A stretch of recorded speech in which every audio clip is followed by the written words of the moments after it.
and they were playing a video of the story of Carnival Cruise Lines. And the owner of that bought that cruise line. They started Carnival Cruise Lines by buying 2 ships that needed renovated.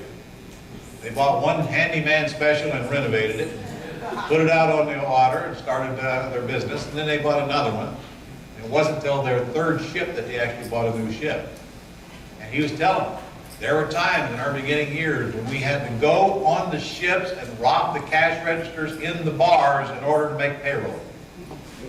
They almost didn't make it. They came that close to going down. And you guys ever read the story of Henry Ford? Henry Ford was just a few hours away of doing away with the idea of ever having a Ford Motor Company before he sold his first Ford for $850 to a doctor. This close to not having a Ford Motor Company. Everybody has cash flow issues. And in today's world, if a company is not having cash flow issues when it started, that's because it's getting money from investors and using it to survive, because the chunk of coming in has got to be bigger than the chunk of going out, or you don't have a business. So you either got to get that money, borrow that money, or get that money invested from equity partners, or you're not going to make it. That's what I like about real estate, guys. I'm telling you, you don't need any money. You don't need any money. And I like that about information marketing as well. Today, we have the technology to where we can go make a lot of money without any money. With all the free things that we can do on the internet that we didn't used to be able to do, it's a lot easier today. And I mean this, it's a lot easier today to start and run an information marketing business than it was in 1999 when the only thing you had to use was direct mail. We could not get the post office to give us credit. They said, no, we want our money for our postage right now, and if you drop that mail and you lose tough, we don't care. Today you don't have to do things like that. It's a different world we live in. So your list, make no mistake, your list is critical to your business. And I pound that into my restaurant people. I force them to get those cards filled out. I'm mad at them when they don't. I email nasty things to them when the whole day goes by and they collected one card. I bribe the servers. I give them $1 a piece for every one of those things they get filled out. By the way, you guys do not fill them out tonight. I don't want you in my database. You're a waste of energy to try to get to come back. Yes? Would you ever use your restaurant list and cross it over to the real estate? I could. I might. And in fact, last Tuesday night, I sat in my restaurant autographing books for my guests and giving them away. So it's not that they don't know what I do. I should. That's a good idea. Hey, by the way, do you guys know I buy houses in addition to delivering you crab legs? And, you know, we've been in business exactly 1 year. Wish I could remember that. I think my list is about 3,500 people that we've collected during that year that we now can send an email to. We send 3 a week. 3 a week to this list. 3 a week. Every week we send 3 a week.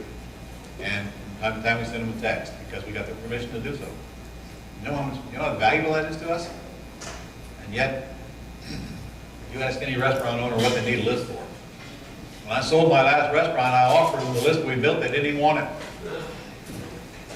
I didn't ask twice. All right, but Ron, I don't have a list on the next page. What to do? What to do? Well, the answer is simple. You build one. How do you build one? You generate leads. Now you have a list. How do you generate leads? Well, we're about to get into that. And when I'm through, the guys are going to come up and do the on version. I'm going to do the offline version. They're going to do the online version. And I know you're going to gravitate to the online version, but you better not forget the offline. This is, well, wrong one. In your book, page 43, you see the funnel theory? See it? That applies to all businesses. You got to get all the herd in the top that have shown interest. Means they've ordered something free from you, most likely. Build a funnel with those suspects so we can weed them down to prospects that we turn into buyers.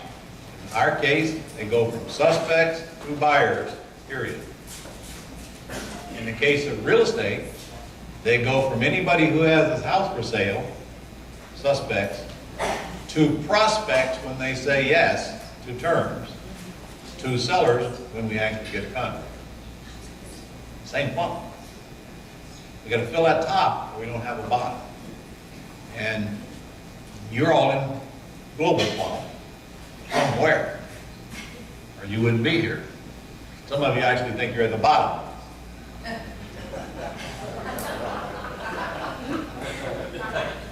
Do you see a bottom on this funnel? No? There is no bottom. If there were a bottom, we'd be remiss. But here's Global's front-end funnel, and there'll be a test on this afternoon. I want you to be able to draw this out. Close the book. Since you can't read it, and since you don't care anyway, let me just explain it a little bit. We get leads from several sources. Mainly, right, we've been getting it from radio. It's one of our big lead sources, which is highly dangerous, especially this time. Why is it dangerous right now? Because the politicians will pay anything to get the time, and we get bumped. So we're very light on radio right now, on purpose, because this costs too much. Both cost more than one thing. Okay? And then we get leads from direct mail because we mail postcards. I'll show you one of them in a minute.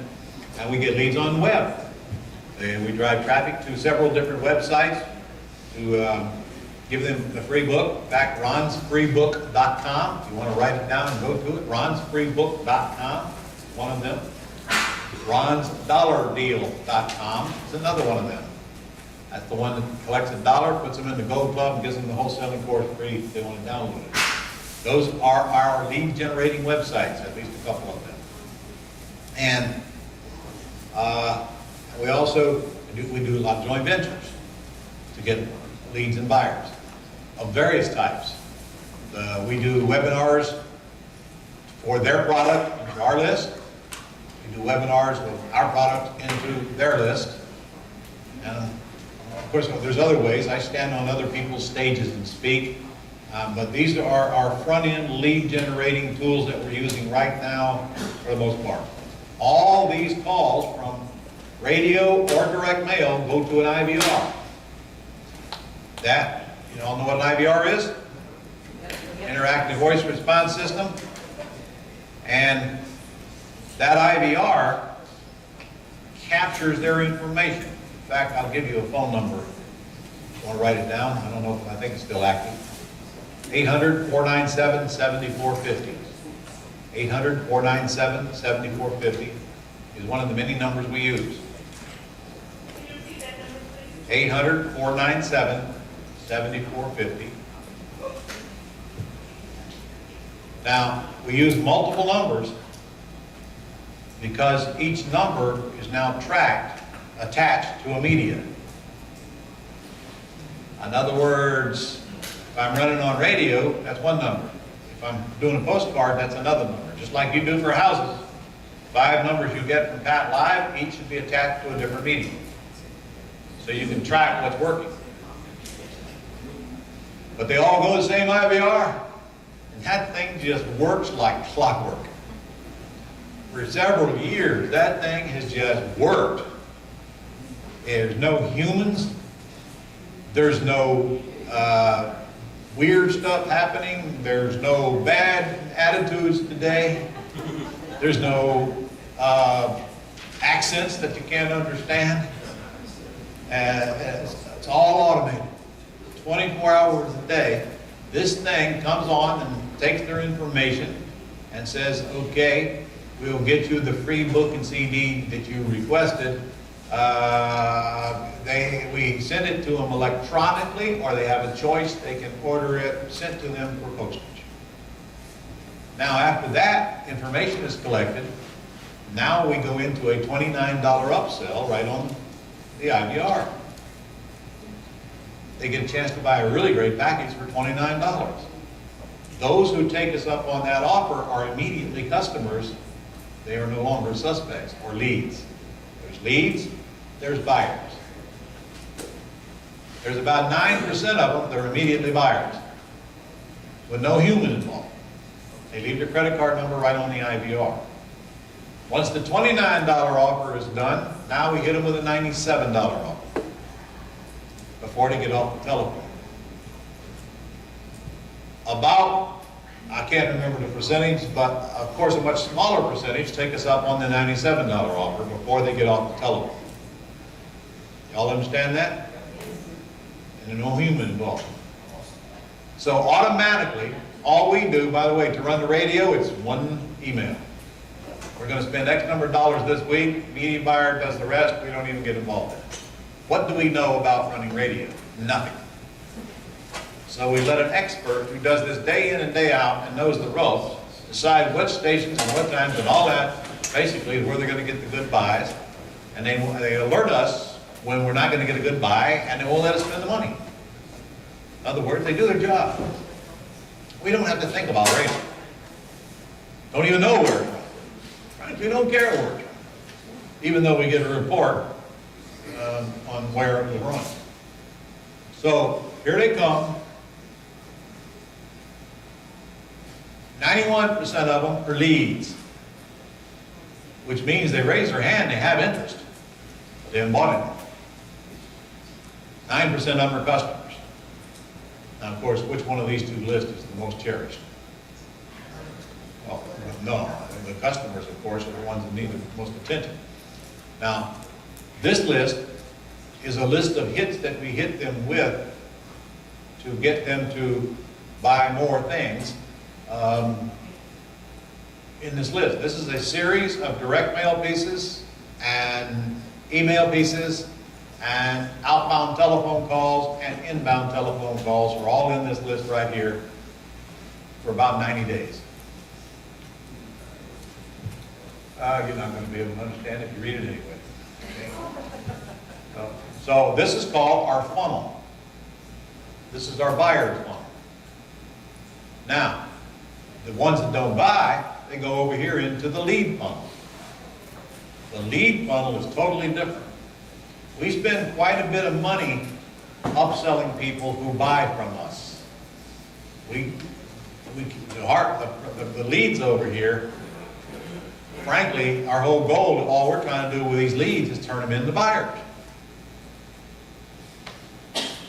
Right now, we're only getting about 5% of this entire list to buy from us. That's all.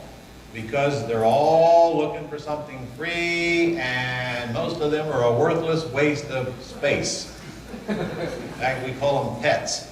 They haven't even earned the title leads yet. They're like your Facebook followers. They're pets. So, our entire we have an entire sales floor with, we call it CSRs, customer service reps. Their whole goal is to call these leads and get them to buy a product starting with $291 all the way down to a $97 offer. They convert a percentage of the people they get on the telephone to buyers. Once they are converted, they go in this funnel. We send out a postcard offering these people a $1 offer, the Go Club offer. And as of right now, that's pretty much all we're doing to this list, except constantly, of course, hitting them with emails and offering them multiple things along the way. Over time, many of these leads turn into customers, like when they're invited to an all-day workshop, or they take us up on some offer later. But in the first 90 days, we can't get more than, it's less than 10% of this list to this list. You follow all that? Okay. Now, it cost us, like Jennifer told you, somewhere between $100 and $150 to get these people to buy, and that's after we take out what we've collected from revenue. So we go in the hole. I'll show you a chart here, in fact, in a minute. But good news is, the way we look at it, is the buyers pay for the cost of getting the leads. So it might cost us $100 to get a buyer, but then the leads are free. Got it?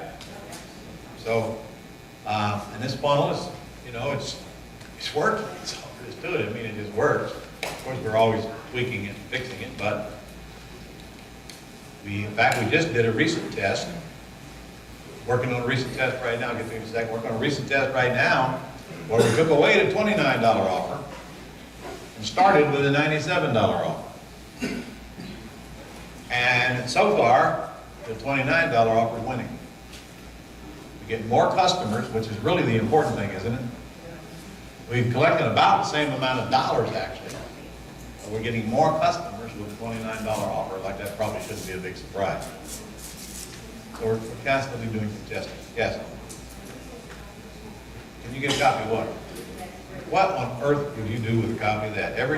Not only is that going to change, it changes within our business. You just got to adapt your own. What you got to understand is this. You're going to combine. This is a big one. And you're never going to learn in an internet seminar. You got to combine direct mail with electronic with telephone. If you're going to build a really successful information marketing business. Your geeks, most of them, won't go near direct mail, and a telephone, are you kidding? There's no way I'm calling anybody. It's the last thing they want to do. We combine them all. And in fact, our strength is offline more than online. We haven't done nearly enough online, contrary to the way most people run their business today. But here's the problem with online. And I'll bet you even our geeks who happen to be sitting in the back of the room right now will confess that this is true. And if they don't, they're wrong.